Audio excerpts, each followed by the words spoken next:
Masih membahas terkait dengan transfer data ke Amerika Serikat, data kita punya siapa begitu, dari apa yang kemudian kita angkat di judul kita malam hari ini di Arah Angin TVRI. Masih bersama dengan sejumlah narasumber, saya langsung ke Prof.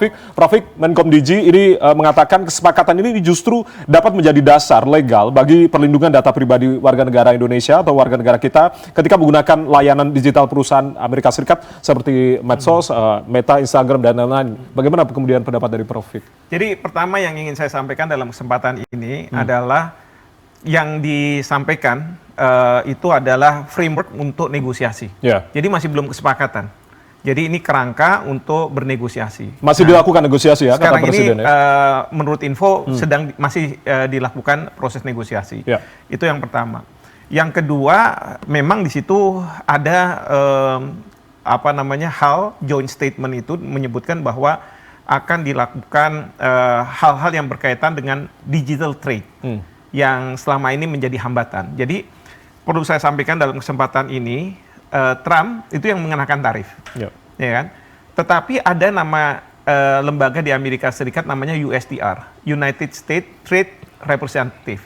Nah, USTR ini menerima komplain-komplain dari pelaku usahanya yang merasa dihambat di berbagai dunia, termasuk salah satunya di Indonesia.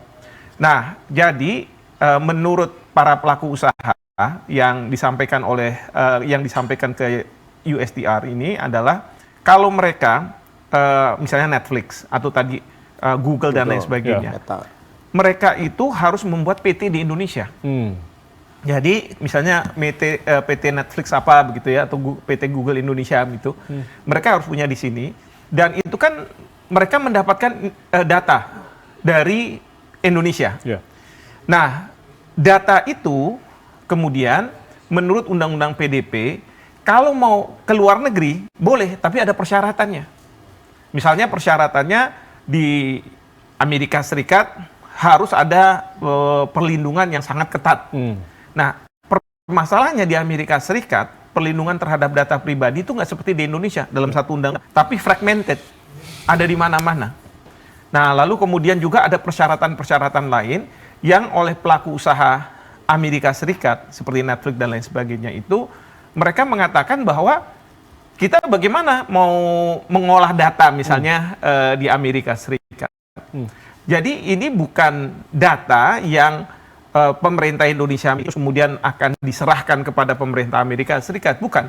Jadi yang namanya data ke Netflix itu kan ada nama, lalu ada nomor rekening banknya, kartu kredit dan lain sebagainya. Nah, itu yang kemudian akan oleh pihak Netflixnya itu sebenarnya bisa diolah di Amerika Serikat. Nah, cuman tadi yang saya katakan, ketika mau dikirim itu lalu dianggap sebagai hambatan.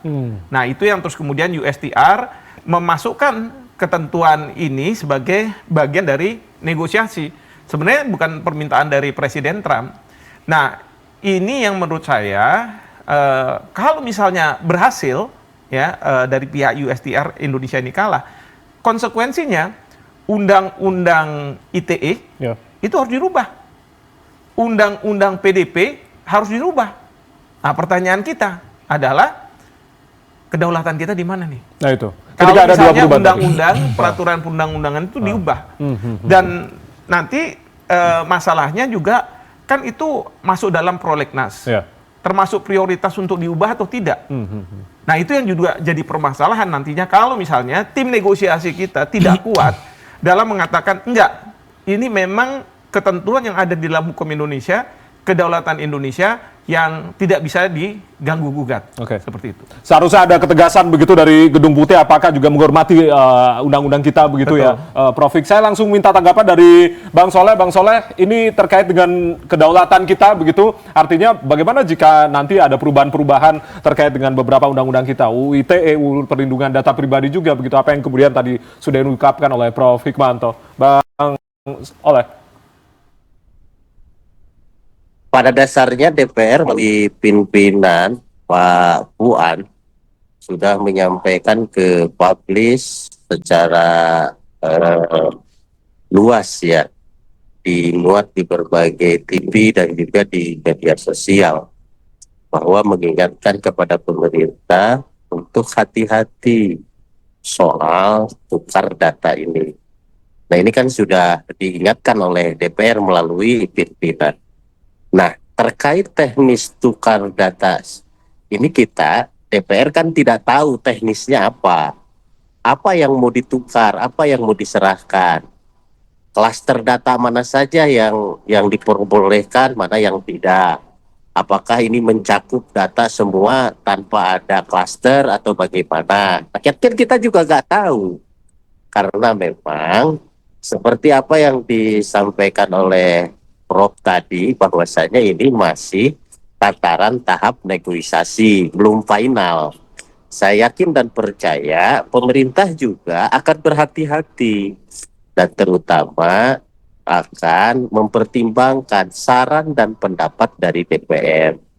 Nah, bagaimana ini jikalau misalkan tadi kita tidak mampu bernegosiasi untuk mengatakan tidak menyerahkan data?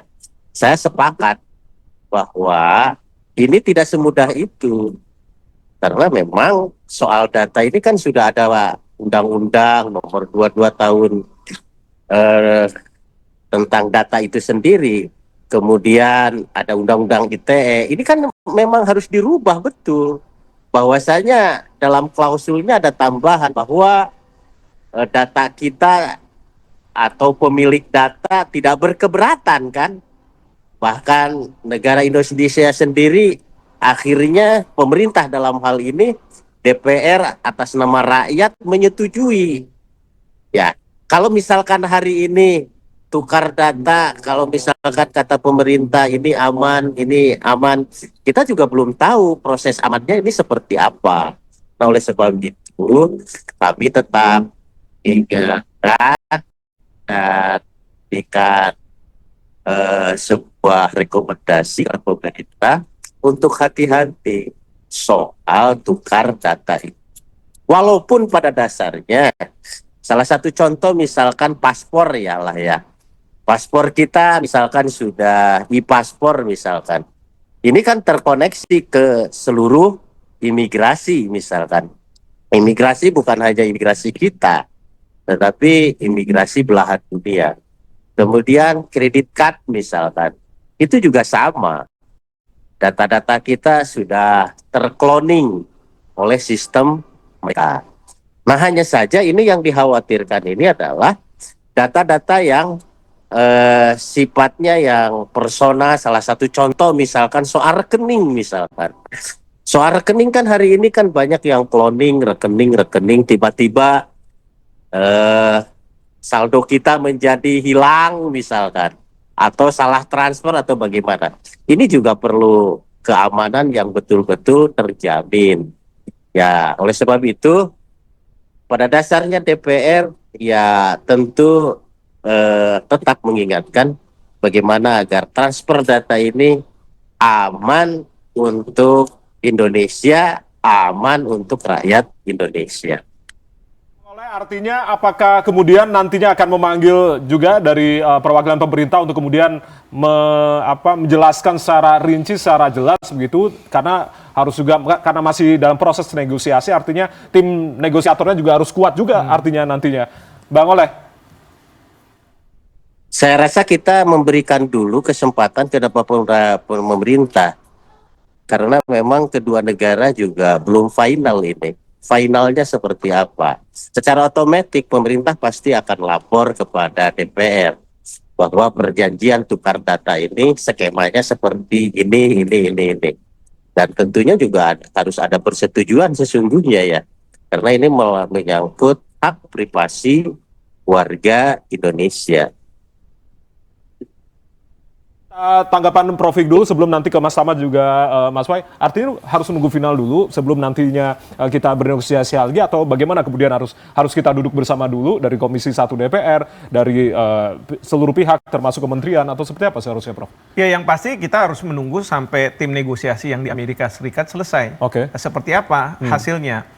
Tapi ya untuk kita pahami bahwa pada waktu pembicaraan Bapak Presiden dengan Presiden Trump melalui sambungan telepon, nggak ada pembicaraan mengenai masalah ini sebenarnya. Ini kan baru muncul setelah tertulisnya, ya. Jadi pembicaraan itu dibuat secara tertulis dan ini dianggap sebagai joint statement antara dua pemimpin walaupun tidak bertemu. Jadi sebenarnya tidak ada dimunculkan. Makanya yang saya tadi katakan, ini USTR. Kalau USTR sejak lama sebenarnya komplain tentang kekayaan intelektual yang tidak dijalankan dengan baik di Indonesia, lalu kemudian tentang ini dan lain sebagainya. Nah, dia masukkan di sini sekalian. Nah, ini yang kita harus hati-hati para negosiator kita. Itu pertama. Yang kedua, ini saya baru dapat berita bahwa Trump akan menerapkan tarif ya bagi negara-negara yang belum bernegosiasi. Itu mulai dari 15% paling rendah sampai dengan 50%. Sampai dengan 50%. Nah, tapi kan 15%, kita 19%. Dimintain ini macam-macam. Nah, ini yang kita harus tunggu nih. Ya kan? Jangan sampai tim negosiasi kita mundur. Nah, yang ketiga, tim negosiasi itu juga harus paham bahwa waktu mereka negosiasi, mereka harus sampaikan dong keberatan-keberatan apa yang terjadi di Indonesia. Misalnya masyarakat membuat kehebohan, satu. Yang kedua, kalau misalnya ini mau dipaksakan, perlu waktu. Nggak bisa besok langsung undang-undangnya dirubah, gitu kan? Karena DPR pun nggak bisa atas perintah dari negara lain untuk kemudian mengubah undang-undangnya, begitu kan? Ada proses yang harus dilalui dan itu akan memakan waktu. Nah, jadi jangan sampai tim negosiasi kita cuman yes ya aja, gitu ya, good, very good, gitu kan? Nggak boleh. Jadi keras juga. Harus keras juga. Iya, nanti kalau nggak kasihan Pak Oleh yang harus ngebut-ngebut buat undang-undang kan gitu. Bang Bay, tanggapannya? Ya, apa jadi yang tadi disampaikan Prof. dan juga Bang. Ya, jadi memang itu ada kekurangan di dalam undang-undang PDP kita. Jadi kalau secara konsep hukum pelindungan data pribadi maupun juga praktek di banyak negara, salah satu klausul pengecualian ketika kesetaraan itu tidak tercapai dari negara penerima ke negara pengirim itu adalah dengan perjanjian internasional. Tapi kalau kita baca ketentuan pasal 56, klausul terkait dengan perjanjian internasional itu tidak ada sebenarnya. Jadi di situ justru langsung meminta persetujuan dari subjek data.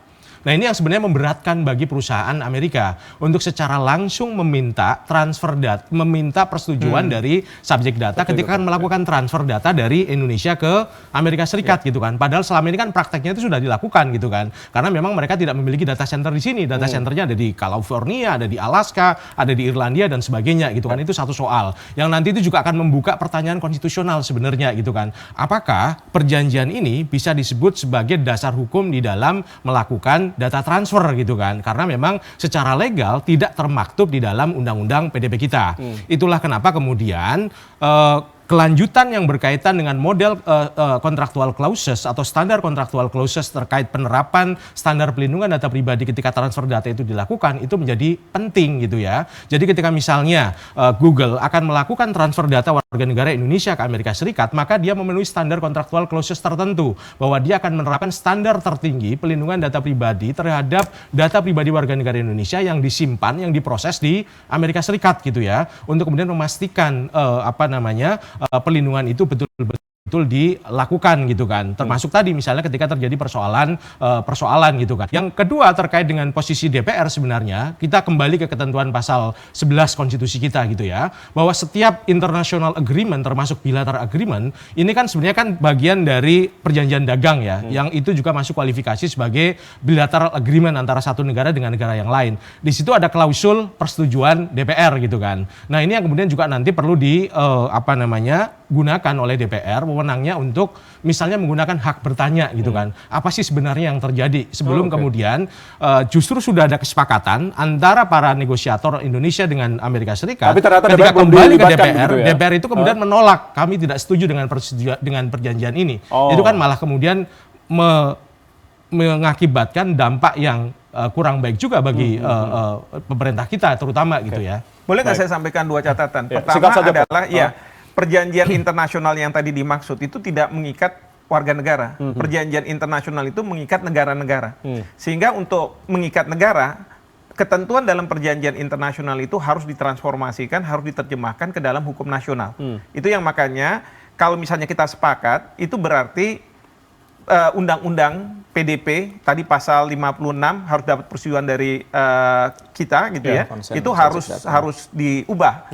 Karena kita kan memberikan ke PT di Indonesia, Badan Hukum Indonesia. Yang kalau dari PT Indonesia ini, Netflix Service Indonesia, itu tidak boleh langsung menyerahkan ke induknya di Amerika Serikat. Itu yang jadi permasalahan. Nah, yang kedua, bahwa soal perjanjian yang mendapatkan pengesahan dari DPR, itu di pasal 10 memang diatur. Tetapi kalau yang berkaitan dengan ekonomi, prakteknya ratifikasi itu tidak bersama DPR. Tetapi bisa langsung dengan peraturan presiden. Nah, di sini yang terus kemudian menjadi pertanyaan, pelibatan DPR dalam hal yang seperti ini, itu di mana gitu ya. Kalau misalnya tiba-tiba ratifikasinya dalam bentuk peraturan presiden, karena dari pemerintah udahlah setuju aja, nah, nanti akan merepotkan karena sekali lagi pada waktu menerjemahkan itu ke dalam undang-undang itu yang DPR akan bertanya, tunggu dulu kenapa harus seperti ini, kira-kira. Nanti saya minta tanggapan Bang Oleh, singkat saja Mas Tama. Jadi kalau menurut saya nggak perlu undang-undang PDP. Tidak perlu ngapain? Di undang-undang PDP itu di pasal 56 itu ada 5 ayat yang menyebutkan bahwa ketika kita melakukan pertukaran data harus ada tadi adequacy gitu. Kemudian yang ayat 2-nya kalau misalkan ada kedudukan lembaga PDP, mereka juga harus ada gitu. Kalau ternyata nggak ada, harus ada izin dari subjek data pribadi. Jadi sebenarnya tinggal selesain aja peraturan pemerintah tentang pelindungan data pribadi yang sudah bertahun-tahun sampai sekarang nggak jadi-jadi gitu. Setelah itu untuk jalannya gimana? Segera bentuk Badan Pelindungan Data Pribadi. Kalau ngerubah undang-undang PDP lagi, saya sama Mas Wahyudi ini dulu ngawal PDP ini sampai 5 kali deadlock, setengah mati ini keluar nih undang-undang. 10 tahun sih advokasi media. Iya gitu. Kalau sampai dirubah lagi, pasti akan lama lagi. Ini udah ada nih undang-undangnya nih, tinggal dijalanin doang. Masalahnya adalah ini undang-undang nggak dijalani dengan benar gitu. Tidak dijalankan dengan benar. Iya, dan kementerian bertanggung jawab untuk peraturan pemerintahnya gitu. Ada 250 lebih pasal gitu. Sekarang kemarin infonya udah 200-an udah dibahas gitu.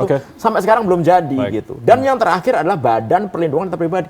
Percuma kita punya undang-undang PDP, percuma kita punya peraturan pemerintah, kalau lembaga otorisasi nggak ada, siapa yang mau jalanin gitu. Nah, itu yang harus dijalankan sekarang ini dalam waktu dekat. Nah, masalah negosiasi menurut saya kayaknya nggak mungkin, Prof. Ada pemerintah Amerika mengeluarkan statement ini tanpa ngomong dulu sama orang Indonesia. Kalau dia nggak ngomong, ya kita cancel aja. Nggak ada kita ngomong-ngomong gitu, nggak ada tuh perjanjian itu. Selesai udah urusan. Ini pasti kita sudah pernah ngomongin nih masalah perjanjian data transfer ini gitu. Oleh karena itu segera harus diatur gitu. Oleh karena itu kenapa saya bilang sekarang nih konsennya adalah pemerintah harus segera nih menyelesaikan. Ini sebenarnya sih USTR menunggangi apa yang diinginkan oleh Trump. Jadi kalau USTR ini kan memang dia yang menerima keluhan-keluhan dari pelaku usahanya.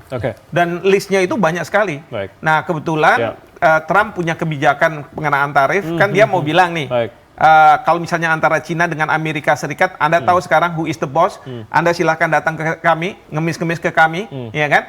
Nanti kita okekan gitu kan. Nah, USTR masukin, tolong masukin ini juga. Jadi poin ini ada kemungkinan liar nih, Prof, berarti. Poin ini ada kemungkinan poin liar yang belum ada kesepakatan. Sama Trump, tapi dimasukkan karena kan kepala USTR lain sama Menteri Perdagangan. Ini semakin menarik sebetulnya, Prof. Tapi kalau merespon hal itu seperti apa? Dari apa yang tadi sudah diungkapkan? Kalau misalkan kesepakatan itu tidak diomongkan oleh pihak Indonesia ke Amerika, ya udah orang nggak ada kok. Harus tegas. Contoh ya, USTR yang lainnya, dia minta dulu itu sertifikasi halal harus dihilangkan.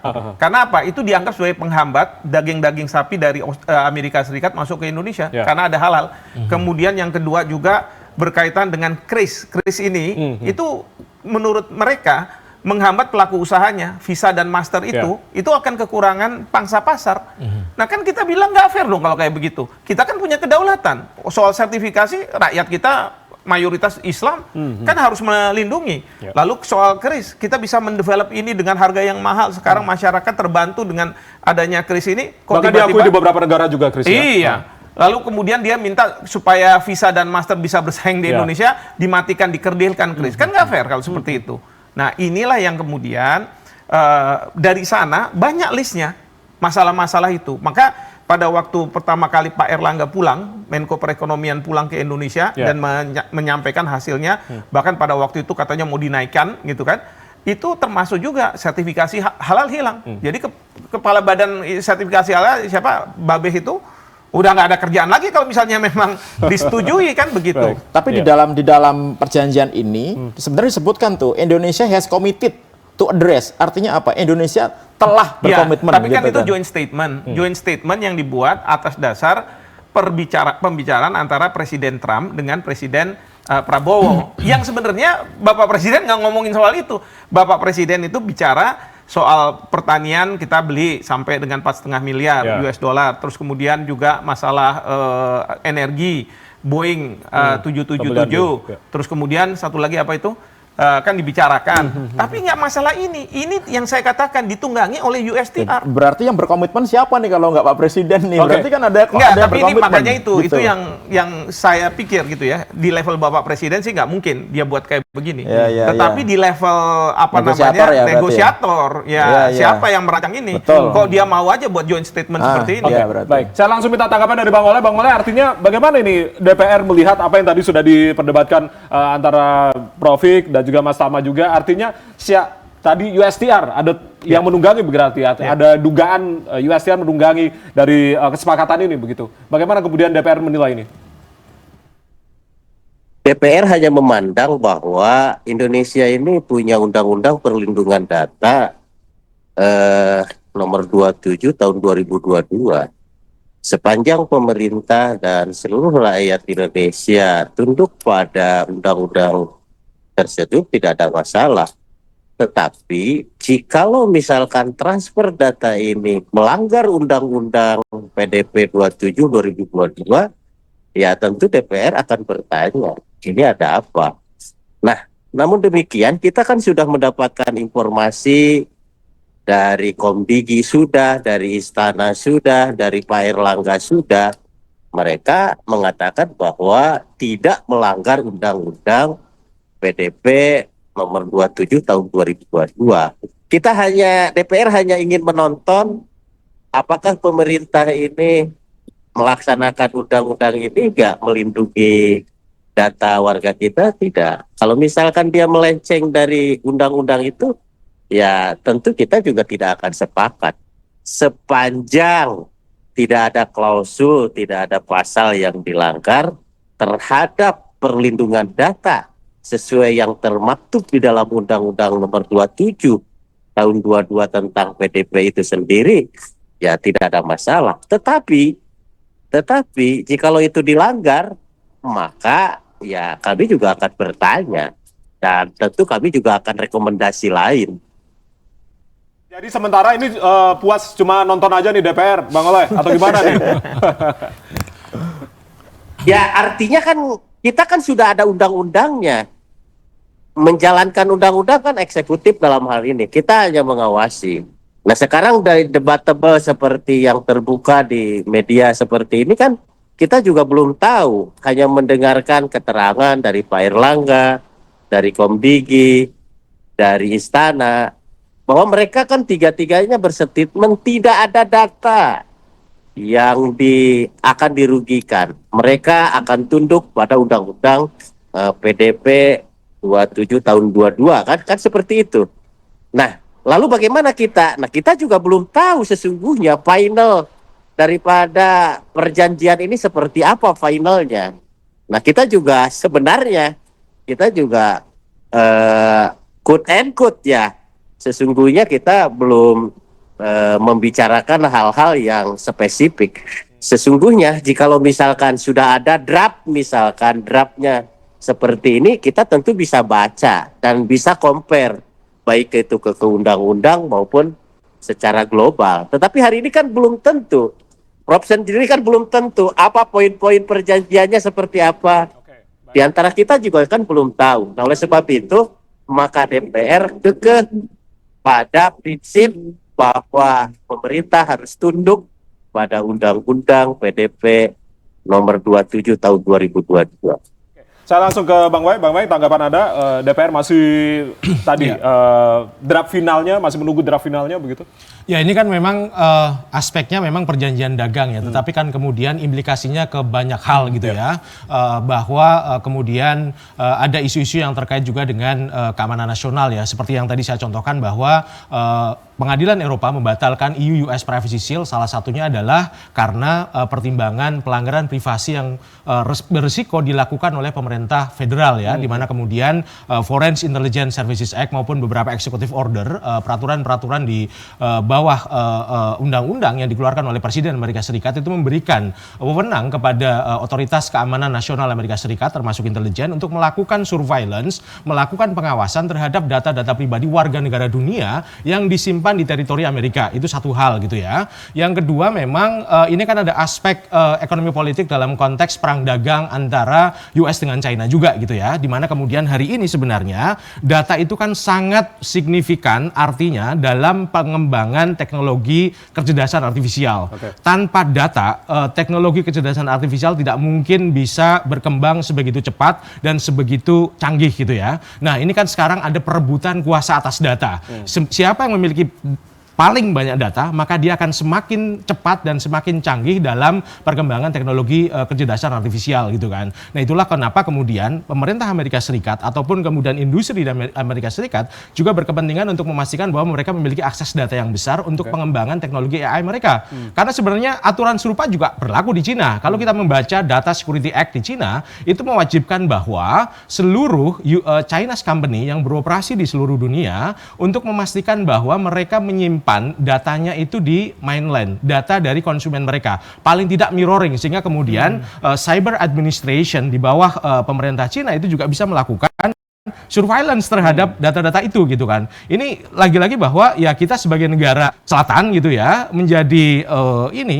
semacam ya penonton yang kemudian terombang-ambing di dalam pertarungan dua gajah gitu ya. Nah ini yang kemudian mengapa kita di tingkat nasional perlu memastikan bahwa kita komit, kita strict dengan undang-undang PDP kita. Bagaimana memastikan bahwa undang-undang PDP bisa secepatnya berlaku secara efektif sehingga kita juga punya bargaining positions, punya posisi tawar yang lebih kuat ketika melakukan proses negosiasi. Bahwa kita memiliki Badan Perlindungan Data Pribadi, bahwa Badan Perlindungan Data Pribadi harus melakukan terlebih dahulu assessment adequacy ketika akan melakukan transfer data lintas batas negara gitu kan. Baik. Prof. Agar tidak terombang-ambing di pertarungan dua gajah seperti yang disebutkan oleh Mas Waita. Artinya apa yang harus diperkuat oleh negosiator kita nantinya? Ya, negosiator kita harus bisa memahami kondisi di Indonesia. Peraturan perundang-undangan di Indonesia. Kita tahu bahwa dari pihak Amerika Serikat menghendaki bahwa pangsa pasar di Indonesia yang terutama berkaitan dengan digital trade ini dia bisa punya akses yang luas begitu. Tetapi kalau misalnya mereka menurut mereka dibatasi harus buat PT di Indonesia dan PT itu pun juga tidak bisa mengirim data ke Amerika Serikat karena adanya ketentuan dari PDP. Sebenarnya bisa, tapi dengan berbagai macam syarat itu, maka mereka akan mengatakan ya kita tidak mau. Nah ini yang kita harus fight ya. Kita harus mengatakan bahwa nggak bisa. Ini aturan di Indonesia. Ini baru tahun 2022 disahkan, ya kan? Dan kita harus pertahankan itu. Ya kecuali kalau misalnya kita nyerah. Kalau misalnya menyerah berarti ya kedaulatan kita, seolah-olah kita tidak bisa bebas untuk membuat aturan yang terbaik untuk negara kita. Meskipun ada pengaruhnya lagi nanti ke tarif begitu, kesepakatan tarif ini begitu. Yang saya katakan, nggak usah nego aja ada yang bisa kena 15%. 15% ya. Oke. Tanpa menyerahkan apapun ya. Oke, baik. Bang Oleh, tanggapan Anda Bang Oleh singkat saja sebelum nanti ke Mas Tama, Bang Oleh. Pada prinsipnya kita percaya dulu kepada pemerintah karena pemerintah hari ini pasti akan memberikan hal terbaik terutama terhadap perlindungan data. Dan tentu DPR akan mengontrol itu, akan memastikan bagaimana data-data yang nantinya jikalau terjadi sebuah kesepakatan antara Amerika dengan Indonesia, tentu pemerintah melalui Kemenlu dan melalui Komdigi akan konsultasi juga, akan konsultasi dulu ke DPR. Nah, sekarang kita percayakan dulu kepada tim negosiator dan juga kepada pemerintah. Mudah-mudahan persyaratan transfer data dihilangkan dan pajak diturunkan. Tidak lagi 19, ya mudah-mudahan kembali ke awal gitu ya. Banter-banter di 15%. Satu catatan buat semuanya, pemerintah dalam hal ini, DPR tetap akan memegang teguh terhadap undang-undang yang sudah disepakati antara legislatif dan eksekutif, yaitu Undang-Undang PDP nomor 27 tahun 2022, dan kita tegak lurus pada undang-undang itu. Baik, ya. Saya langsung ke Bang Tama terakhir. Bang Tama, bagaimana kemudian Anda bisa menjelaskan kepada publik yang terlanjur khawatir dengan kegaduhan transfer data pribadi ini untuk kemudian bisa apa saja yang harus diperhatikan pemerintah agar kemudian bisa memastikan perlindungan data pribadi kita ini tetap terlindungi? Ya, jadi yang pertama adalah pemerintah kita tidak mungkin memberikan data pribadi masyarakat kita mentah-mentah kepada Amerika atau kepada negara siapapun. Tidak mungkin itu, udah pasti itu. Gitu. Artinya apa? Artinya pemerintah kita pasti akan melindungi masyarakat kita, ya kan? Nah, yang jadi masalah adalah ini Amerika ini mau neken kita nih, gitu. Sehingga ketika dia mau neken, kita harus punya regulasi aturan gitu yang bisa melindungi negara kita, masyarakat kita gitu. Apa regulasinya? Ada undang-undang PDP. Tapi apakah bisa dijalankan? Nggak bisa. Undang-undang PDP itu sekarang nggak bisa dijalankan. Kenapa? Karena aturan turunannya belum ada. Yang kedua, lembaganya belum ada gitu.